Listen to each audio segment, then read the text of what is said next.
اعوذ باللہ من الشیطان الرجیم بسم اللہ الرحمن الرحیم فصل لربک وانحر وقال صلی اللہ علیہ وسلم من وجد سعة لأن يضحي فلم يضحي فلا يقربن مصلانا او كما قال عليه الصلاة والتسلیم۔ بہت ہی قابل صد احترام میرے نوجوان دوستوں، بزرگوں، ساتھیوں اور میری پردہ نشین ماؤں اور بہنوں، پیغام عید الاضحیٰ کے نام سے الحمدللہ ہم نے ذی الحجہ کے یہ 10 دنوں تک ہم نے مسائل کو اور قربانی کے فضائل کو بیان کرنے کا ارادہ کیا ہے، اور آپ لوگ بڑا پسند کر رہے ہیں، ہزاروں کی تعداد میں آپ لوگ دیکھ رہے ہیں، تو ہم بھی چاہتے ہیں کہ لوگوں تک دین کی باتیں اور دین کے مسائل پہنچ جائے۔ گزشتہ کل میں نے آپ کو بتایا تھا کہ قربانی کن لوگوں پر واجب ہے، جی ہاں، اور آج میں آپ کو بتانے جاؤں گا کہ قربانی کن جانوروں کی جائز ہے، یعنی قربانی کے لیے کون کون سے جانور استعمال ہوں گے، اور کوشش کروں گا کہ ان کی عمر کیا ہونی چاہیے وہ بھی آپ کے سامنے تفصیل سے بتا دوں، اور پھر قربانی کا جانور کیسا ہونا چاہیے۔ یہ 3 پوائنٹ پر آج یعنی جانوروں کے تعلق سے میں قربانی کے اہم مسائل بیان کر رہا ہوں۔ غور سے اسے سنیں اور دوسروں تک فٹافٹ شیئر کرنا، کیونکہ دوسروں کو بھی اگر مسائل معلوم ہوں گے اور ان کی قربانی جیسی عبادت اگر صحیح ہو جائے گی تو اس کا ثواب آپ کو بھی ملے گا۔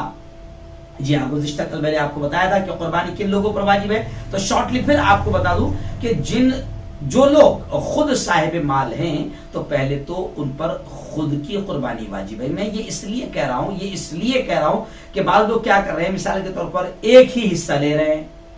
یا ایک ہی جانور بکرا دمبا وغیرہ ذبح کر رہے ہیں جس میں ایک ہی آدمی کی قربانی ہو سکتی ہے، ایک ہی حصہ ہو سکتا ہے، تو وہ لوگ کیا کر رہے ہیں، اپنی مرحوم ماں کے نام سے قربانی،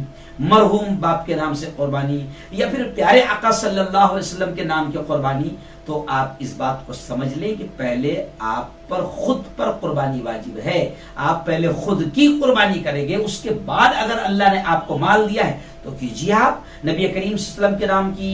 مرحوم ماں کے نام کی، باپ کے نام کی بعد میں کیجیے، لیکن پہلے آپ کے خود کے نام کی قربانی آپ کو کرنا پڑے گی۔ اور اگر مزید طاقت اللہ نے آپ کو مال دیا ہے تو اپنے مرحوم رشتہ داروں ماں باپ کے نام سے بھی آپ کر سکتے ہیں۔ خیر، آئیے کن جانوروں کی قربانی جائز ہے یہ بتانا بھی بہت ضروری ہے، کیونکہ آج کل بڑی الٹی سیدھے عجیب قسم کے مسائل جو ہے وہ واٹس ایپ پر چل رہا ہے، کیونکہ واٹس ایپ کے مفتی آج کل بہت ہیں۔ تو کن جانوروں کی قربانی جائز ہے، تو بعض لوگ تو ابھی عجیب چیزیں پھیلا رہے جو بالکل انتہائی شرارت کی چیزیں ہیں۔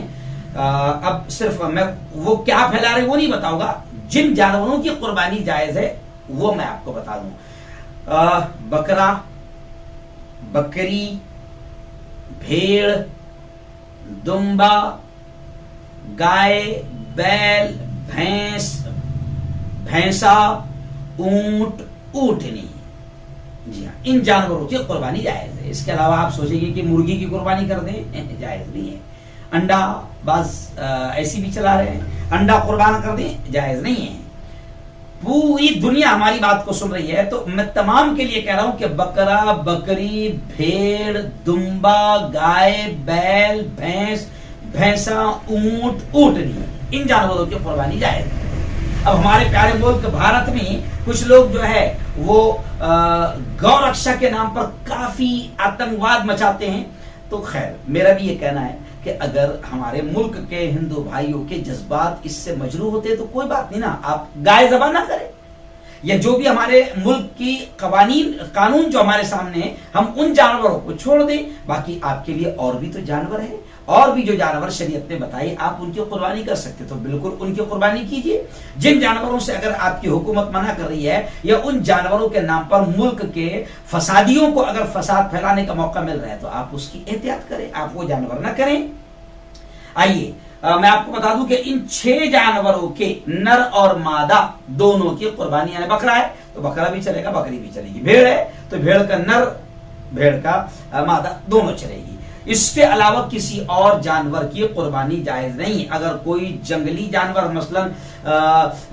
ہرن, نیل گائے کی قربانی کر لے تو وہ جائز نہیں ہے, خواہ وہ پالتو ہی کیوں نہ ہو, پلے ہوئے ہی کیوں نہ ہو. اس میں بعض جانور ایسے ہیں جن کی قربانی ایک ہی آدمی کی طرف سے جائز ہے, یہ بھی سمجھ لیں آپ, اور بعض ایسے جن میں 7 آدمی شریک ہو سکتے ہیں. مثلاً ایک ہی میں کون کون سا جانور ہے؟ بکرا, بکری, دمبا, بھیڑ, مینڈا. اس میں صرف ایک آدمی کی ہی قربانی کی جا سکتی ہے. اب اگر آپ کے گھر میں 5 لوگ ہیں اور 5 مال والے ہیں, صاحب نصاب ہیں, مالدار ہیں, تو اب ایک بکرا ذبح کر کے پورے 5 کی طرف سے قربانی نہیں ہوگی. بکرا, بکری, دمبا, بھیڑ, یہ 4 جانور جو میں نے آپ کو بتایا اس میں صرف ایک ہی آدمی کی قربانی ہو سکتی ہے. جی ہاں, اور باقی ان کے علاوہ جو دوسرے جانور ہے جیسے اونٹ, اونٹنی, گائے, بیل, بھینس, بھینسا, ان میں جو ہے وہ 7 آدمی شریک ہو سکتے ہیں. جی ہاں, اب جو بھی حصے دار ہوں گے انہوں نے اندازے سے نہیں بلکہ جب قربانی ہو جائے گی تو پھر انہوں نے باقاعدہ تول کر گوشت کو بھی 7 حصوں میں تقسیم کرنا چاہیے. خیر میں اس کی بات بعد میں بتاؤں گا. اب جانور کی عمر کیا ہونی چاہیے, تو اب یہ بھی آپ سن لیں کہ جن جانوروں میں 7 آدمی شریک ہو سکتے ہیں ان کی قربانی کے وقت عمر کتنی ہونا چاہیے, تو اونٹ کی عمر 5 سال یا اس سے زیادہ ہونی چاہیے. البتہ دمبا اور بھیڑوں کے لیے یہ حکم ہے, دمبا, بکرا, بکری, دمبا, ان کے لیے یہ حکم ہے کہ وہ 1 برس سے اگر کم بھی ہے, 15 دن, 1 آدھی مہینہ, 2 مہینہ, مگر اگر وہ دیکھنے میں 1 برس کا لگتا ہے دمبا اور بھیڑ تو ان کی بھی قربانی کی جا سکتی ہے, لیکن اس بارے میں کافی احتیاط ہونی چاہیے. اور بکرا اور بکری یہ کسی بھی حال میں 1 سال سے بالکل بھی کم نہیں چلیں گے. اب قربانی کا جانور کیسا ہو یہ بتانے کی ضرورت نہیں, صرف اتنا ہی کہوں گا کہ پیارے آقا صلی اللہ علیہ وسلم نے فرمایا قربانی کا جانور اچھا اور تیار ہونا چاہیے. جی ہاں, آپ صلی اللہ علیہ وسلم نے فرمایا کہ اندھا, کانا, لنگڑا, دم کٹا, اس کی قربانی جائز نہیں ہے, قربانی نہیں کرنی چاہیے. ان کی قربانی کون سا, اندھا, کانا, لنگڑا اور دم کٹا, اس کی قربانی نہیں کرنی چاہیے. ہاں لیکن اب اس میں بھی تھوڑی سی تفصیلات سمجھ لیں کہ لنگڑے کا مطلب یہ ہے کہ 3 پاؤں سے چلتا ہے اور چوتھا پاؤں, 1 پاؤں زمین پر رکھا نہیں جاتا, اور اگر رکھتا ہے لیکن چلتا نہیں تو اس کی بھی قربانی درست نہیں ہے. اور جن جانوروں کے کان یا دانت بالکل نہ ہو تو اس کی بھی قربانی درست نہیں. البتہ اگر 2-4 دانت نہ ہوں, جیسے ہم کہتے ہیں 32 ہمارے دانت, تو ایسی 2-4 دانت نہیں رہے, یہ 1 کان تو ہے مگر ذرا سا, یعنی 1/3, 1/54 سے کم کٹا ہوا ہے تو قربانی درست ہے. اور جس جانور کا سینگ بالکل جڑ سے ٹوٹ گیا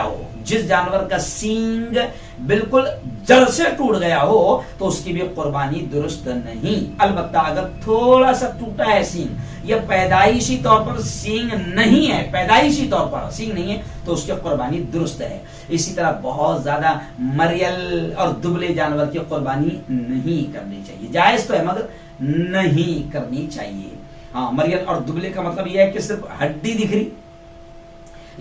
یا چمڑا رہ گیا بدن پر, گوشت بالکل نہ ہو. جی ہاں, تو ایسے قربانی کی جانور کی قربانی نہیں ہونی چاہیے. اگر قربانی کا جانور خریدنے کے بعد اس میں کوئی عیب پیدا ہو گیا ہے نا, خریدتے وقت اچھا تھا, تو اگر امیر آدمی ہے, اللہ نے مال دیا ہے, تو اس کو دوسرا جانور خرید کر قربانی کرنی چاہیے. اور اگر غریب آدمی ہے, ایک ہی بڑی مشکل سے خریدا تھا اور خریدنے کے بعد اس میں وہ لنگڑا ہو گیا ہے, کچھ عیب ہو گیا, تو پھر وہ غریب کے لیے مسئلہ ہے کہ وہ قربانی کر دے. اور دوسرے یہ کہ اگر قربانی کے جانور کے پیٹ میں بچہ نکل آیا قربانی کرنے کے بعد تو قربانی درست ہے، اگر اس کی صورت بن گئی ہے تو اس کو بھی ذبح کر دینا چاہیے، اگر یعنی بچہ پورا بن گیا ہے تو اس کو بھی ذبح کر دینا چاہیے، اگر پہلے سے معلوم ہو کہ اس جانور کے پیٹ میں بچہ ہے تب بھی اس کی قربانی جائز ہے۔ تو خیر یہ جانور کے جو اہم مسائل تھے وہ میں نے آپ کے سامنے رکھ دیا، انشاءاللہ آئندہ کل پھر اور بھی کچھ قربانی کے اہم مسائل پر بات ہوگی، دوسروں تک بھی ان مسائل کو پہنچا دیں، اگر دوسروں کو بھی مسئلہ پتہ چل جائے گا تو آپ کو اور مجھے دونوں کو بہت بڑا ثواب اس کا ملے گا۔